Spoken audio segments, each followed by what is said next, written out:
ఏంటి సార్ 10 నెలల పాలన ఎలా ఉంది? ఏం జరుగుతోంది?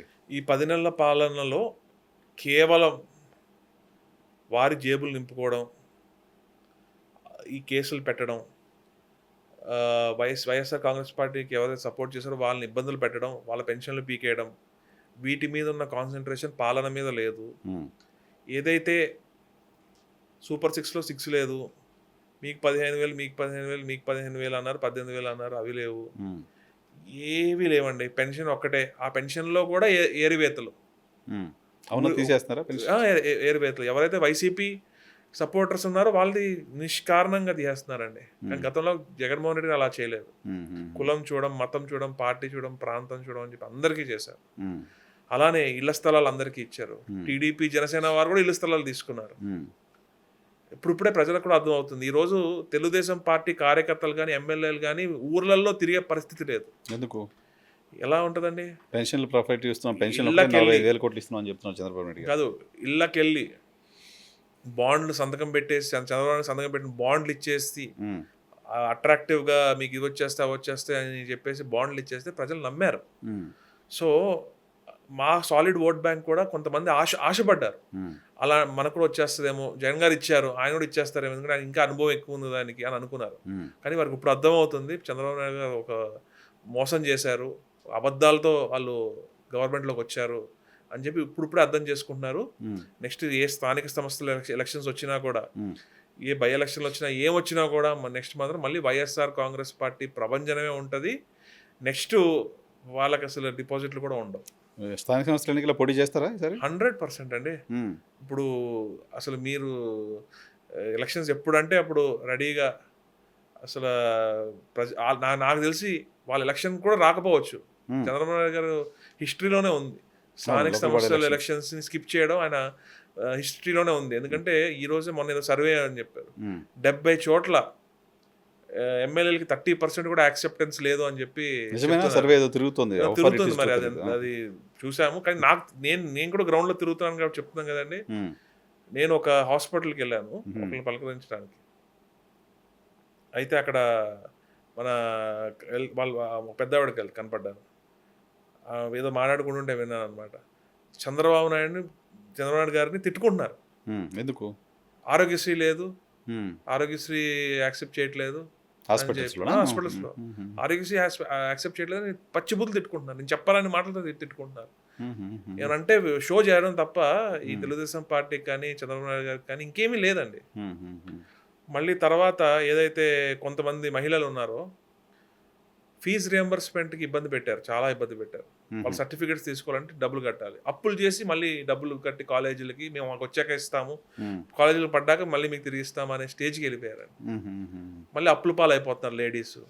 ఎవరైతే డ్వాక్రా మహిళలు వాళ్ళ కాళ్ళ మీద వాళ్ళు నిలబడ్డారో, సున్నా వడ్డీతో లబ్ధి పొందారో, మళ్ళీ ఈరోజు మళ్ళీ వాళ్ళు అప్పులు చేసే పరిస్థితికి వెళ్ళిపోయారు. చాలా ఇబ్బంది పడుతున్నారు. అలానే ఏదైతే ఈ బెల్ట్ షాప్ పక్కన పర్మిట్ రూమ్లు పెడుతున్నారో అట్లు గొడవలు అయ్యి మొన్న వేల్పూర్లో ఒక అతను చనిపోయారు. అది సెటిల్మెంట్స్, మళ్ళీ దానికి సెటిల్మెంట్స్, మళ్ళీ తర్వాత ఈ హత్యలు కూడా సెటిల్మెంట్లు చేసుకుని తాగేసి ఇన్ని హత్యలు, తణుకు కాన్స్టిట్యుయెన్సీలో బోల్డెన్ హత్యలు జరిగినాయి. ఏలూరులో ప్యాకాట్లు విచ్చలవిడి, ఎమ్మెల్యే నాయకులకి పోలీసు వాళ్ళకి ఇంత అని చెప్పడం, వాళ్ళ ఇష్టం ఆడుకోవడం. అలా తణుకులో విచ్చలవిడిగా ప్యాకాట్లు ఎక్కడ పడితే అక్కడ ఆడుకుంటున్నారు. ఆరోపణలు బహుశా ఇవన్నీ వాస్తవాలు. రాధాకృష్ణ గారు ఏం చెప్తారు? ఇవన్నీ వాస్తవాలు పక్కా, అసలు ఇంకా డౌటే లేదు. మొన్న భీమవరంలో చూశారు, భీమవరంలో ప్యాకాట్లు ఇష్టం వచ్చినట్టు ఆడుకుంటున్నారు. క్లబ్కి ఇంత అని చెప్పి మన నాయకులకు పంపించేయాల్సి వస్తుంది. అసలు మా ప్రభుత్వంలో ఏవేవైతే మేము కంట్రోల్ చేసామో, ప్యాకాట్లు కానీ లిక్కర్ కానీ, వీటి మీద వీరు మొత్తం టోటల్ ఆపోజిట్ చేసి కోడి పందాలు కానివ్వండి, కోడి పందాలు రోజు జరుగుతాయి, సంక్రాంతిగా జరిగే కోడి పందాలు జనరల్గా. ఇప్పుడు ఉండి కాన్స్టిట్యున్సీలో, అలానే మన దెందూరు కాన్స్టిట్యున్సీలో రోజు సంక్రాంతి సంబంధం లేకుండా రోజు. అదే అండి. ఎందుకంటే గవర్నమెంట్ వాళ్ళ చేతిలో ఉంది, వాళ్ళ ఇష్టము. పోలీసు వాళ్ళు కూడా పూర్తిగా బెండ్ అయిపోయారు. వారికి ఎట్లా కావాలంటే అట్లాగా. మీకు ఎగ్జాంపుల్ అదే అండి. ఇప్పుడు ఒక ఎక్స్ మినిస్టర్ ఇంటి మీద దాడి జరిగితేనే ఎస్పీ, డిఐజీ, డిఎస్పీ, అసలు సిఐ ఫోన్ చేసి మెసేజ్ బొత్స గారు కూడా మాట్లాడారు. బొత్స సత్యనారాయణ ఇన్ఛార్జ్గా ఉన్నారు కాబట్టి west Godavari east YSR Congress party తరఫు నుంచి, అలానే ఒక ప్రతిపక్ష నేతగా ఉన్నారు కాబట్టి మాట్లాడడం జరిగింది.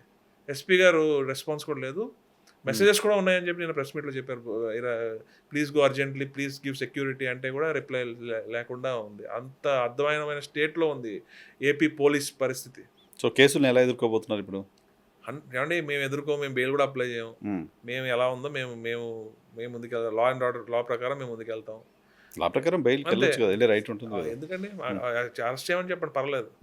అరెస్ట్ చేసినా పర్లేదు. ఇప్పుడు పవన్ కళ్యాణ్ కూడా అరెస్ట్ చేయాలి కదండి. మరి ఆయన ఎన్ని మాటలు మాట్లాడాడు? ఇదే నారా లోకేష్ గారు ఎన్ని మాటలు మాట్లాడారండి? అదే బోండా ఉమా గారు ఎన్ని మాటలు అసెంబ్లీ సాక్షిగా రే నరికేస్తారే, నిన్ను పాతేస్తారే అని చెప్పన్నారు. మరి ఆయన ఎందుకు అరెస్ట్ చేయలేదు? ఆయన ఎందుకు కేసు ఫైల్ చేయలేదండి? ఇదే టీడీపీ ప్రభుత్వంలో జరిగింది కదా. మరి అది వాళ్ళకొక రూలు, మాకొక రూలా?